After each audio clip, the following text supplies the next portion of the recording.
महर्षि दयानंद सरस्वती जी ने अमर ग्रंथ सत्यार्थ प्रकाश की रचना की है और इस सत्यार्थ प्रकाश के चौथे समोल्लास का इस समय हम स्वाध्याय कर रहे हैं। पिछले दिनों बताया गया था कि शूद्र अपने उत्तम कर्मों के द्वारा वैश्य, क्षत्रिय और ब्राह्मण बन जाते हैं और इसी प्रकार ब्राह्मण अपने निम्न कर्म के द्वारा क्षत्रिय, वैश्य और शूद्रत्व को प्राप्त हो जाते हैं। तो इसका मतलब है कि हम आप यदि चाहें तो हम ब्राह्मण बन सकते हैं और यदि हम आप आलसी, प्रमादी और अनेक प्रकार के अविद्याओं को अपने भीतर में जमा करते जाएं तो धीरे धीरे ब्राह्मण कुल में होते हुए भी हम शूद्र बन सकते हैं। तो हम सब मेहनत करें, परिश्रम करें, अपने इस जीवन को शुद्ध और पवित्र बनाएं, ब्राह्मण का शरीर इसे बनाएं। ब्राह्मण का शरीर बन के नहीं आता, ब्राह्मण का शरीर बन के नहीं आता, इसे बनाया जाता है। तो आगे कहा कि यदि मान लो कोई आदमी ब्राह्मण है और उसका बेटा शूद्र बन गया तो वो तो शूद्र के यहाँ चला जाएगा, तो फिर मेरा गुजारा कैसे होगा? तो इसमें कहा कि जो ब्राह्मण वर्ण का होगा वह आपके पास राज्य व्यवस्था के अनुसार आएगा और फिर आपकी सेवा करेगा। इसमें कोई अव्यवस्था होने की बात नहीं होगी।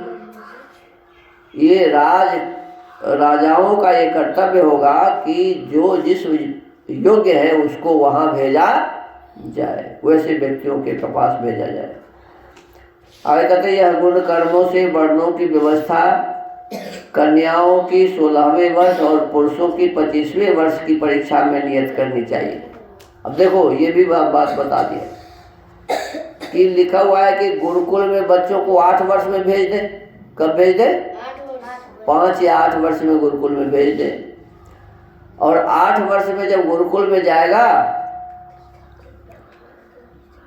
तो 8 वर्ष से लेकर के 24 वर्ष जब तक उसको होगा तब तक पढ़ाई करेगा। बेटियां कम से कम 16 वर्ष तक पढ़ाई करेंगी।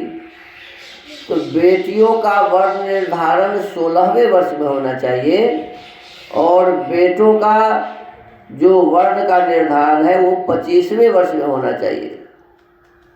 ये 25 वर्ष तक 24 वर्ष तक पढ़ाई करके 25वें वर्ष में ये निश्चय हो जाना चाहिए कि ये किस वर्ण में जाने योग्य है। और इसी क्रम से अर्थात ब्राह्मण वर्ण का ब्राह्मणी, क्षत्रिय वर्ण का क्षत्रिया, वैश्य वर्ण का वैश्या और शूद्र वर्ण का शूद्रा के साथ विवाह होना चाहिए। जिसमें जैसा गुण कर्म स्वभाव है उसको वैसे ही गुण कर्म स्वभाव वाली बच्चियों से विवाह कराना चाहिए, लड़कियों से विवाह कराना चाहिए। जो लड़की जिस गुण कर्म स्वभाव की है उसे वैसे ही पुरुषों के साथ, बालकों के साथ विवाह कराना चाहिए, ऐसा इसमें कहा। ब्राह्मण का विवाह ब्राह्मण में भी होना चाहिए। ब्राह्मण गुण कर्म स्वभाव वाले का विवाह ब्राह्मण गुण कर्म स्वभाव वाली लड़कियों के साथ ही होना चाहिए। क्षत्रियों का विवाह क्षत्रियों के साथ, क्षत्रिया के साथ।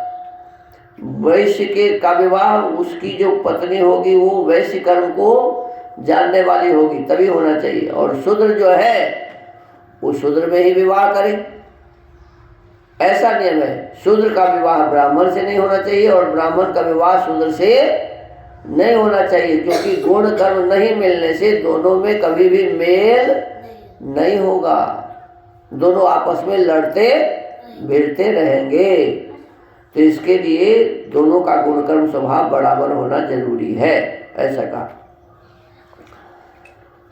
कहते तभी अपने अपने वर्णों के कर्म और परस्पर प्रीति भी यथायोग्य हो रहेगी। इन चारों वर्णों के कर्तव्य, कर्म और गुण ये हैं। अब कहते हैं कि ब्राह्मण के क्या क्या कर्तव्य हैं ये समझो। तो कहते हैं अध्यापनम अध्ययनम च अध्यापनम अध्ययनम यजनम याजनम तथा दानम प्रतिग्रहश्चैव ब्रह्मणानाम अकल्पयत् समोदमस्तपः शौचं क्षान्तिरार्जवमेव च ज्ञानम विज्ञानम आस्तिक्यम ब्रह्म कर्म स्वभावजम। ये 2 श्लोक इसमें दिया हुआ है और इस 2 श्लोक में लिखा हुआ है कि ब्राह्मण का कैसा कर्म होना चाहिए। कहा कि ब्राह्मण के पढ़ना पढ़ाना, पहला क्या कहा, पढ़ना, और जो पढ़ता है और पढ़ाता है ये ब्राह्मण है। फिर यज्ञ करना कराना, यज्ञ स्वयं भी करे और दूसरों को भी कराए, तो 4 हुए। दान देना और दान लेना, ये 6 कर्म ब्राह्मण के हैं। परंतु लेना अच्छा काम, देना तो अच्छा काम है, लेकिन ब्राह्मण होकर भी यदि न ले तो अच्छी बात है। तो कहते परंतु प्रतिग्रह प्रत्यवरः मनु, अर्थात प्रतिग्रह लेना नीच कर्म है, किसी से लेना नीच कर्म कहा है। फिर आगे कहते हैं समः, मन से बुरे काम की इच्छा भी न करनी और उसको अधर्म में कभी प्रवृत्त न होने देना, ये है सम। ब्राह्मण के मन में कभी भी नीच काम करने की इच्छा नहीं होनी चाहिए। दमः, श्रोत्र और चक्षु आदि इंद्रियों को अन्यायाचरण से रोककर धर्म में चलाना। हमारा जो कान है, आँख है, नाक है, जिह्वा है, तो इनको कभी भी अन्याय में नहीं लगाना, अन्यायाचरण से इसको रोक कर धर्म में चलाना। फिर कहते हैं तपः, सदा ब्रह्मचारी जितेंद्रिय होकर धर्मानुष्ठान करना। शौच, शौच क्या है, तो कहते हैं अद्भिर गात्राणि शुद्ध्यन्ति मनः सत्येन शुद्ध्यति विद्या तपोभ्याम भूतात्मा बुद्धिर्ज्ञानेन शुद्ध्यति। माने पवित्रता हमें होनी चाहिए। वो कहा कि जल से बाहर के अंग, सत्याचार से मन, विद्या और धर्मानुष्ठान से जीवात्मा और ज्ञान से बुद्धि पवित्र होती है। भीतर के राग द्वेषादि दोष और बाहर के मलों को दूर कर शुद्ध रहना, अर्थात सत्यासत्य के विवेक पूर्वक सत्य के ग्रहण और असत्य के त्याग से निश्चय पवित्र होता है। शांति अर्थात निंदा, स्तुति, सुख दुख, शीतोष्ण, क्षुधा, तृषा, हानि, लाभ, मानापमान आदि हर्ष शोक छोड़ के धर्म में दृढ़ निश्चय रहना, ये है शांति। अब आर्जव, कोमलता, निरभिमान, सरलता, सरल स्वभाव रखना, कुटिलता आदि दोष छोड़ देना, ये सभी ब्राह्मण के कार्य हैं। ज्ञानम, सब वेदादि शास्त्रों को सांगोपांग पढ़ने पढ़ाने का सामर्थ्य। विवेक, सत्य का निर्णय, जो वस्तु जैसा हो, अर्थात जड़ को जड़, चेतन को चेतन जानना और मानना, ये ब्राह्मण का कर्तव्य है। विज्ञान, पृथ्वी से लेके परमेश्वर पर्यंत पदार्थों को विशेषता से जानकर उनसे यथायोग्य उपयोग लेना।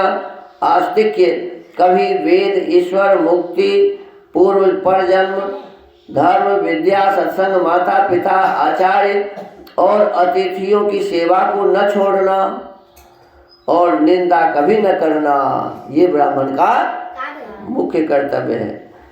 कहते हैं ये 15 कर्म हुए, सब मिला के कितने पद कर्म हुए जी? ये 15 कर्म और गुण ब्राह्मण वर्णस्थ मनुष्यों में अवश्य होने चाहिए। तो ब्राह्मणों के क्या क्या गुण होने चाहिए? ये गुण जिसमें होगा वही ब्राह्मण, ये 15 गुण जिसमें होगा वही ब्राह्मण। ये नहीं कि ब्राह्मण के घर में जन्म ले लिया तो हम हो गए ब्राह्मण। ब्राह्मण के घर में जन्म लेने से ब्राह्मण कोई नहीं होता। ये 15 गुण जिसमें होगा वही क्या होगा जी? ब्राह्मण होगा। तो हमको आपको मेहनत और परिश्रम करके विचार पूर्वक अपने भीतर ये 15 गुण धारण करने चाहिए और इस शरीर को ब्राह्मण का शरीर बनाना चाहिए। तो आज के इस सत्यार्थ प्रकाश के स्वाध्याय के क्रम को यहीं विराम देते हैं। ओम।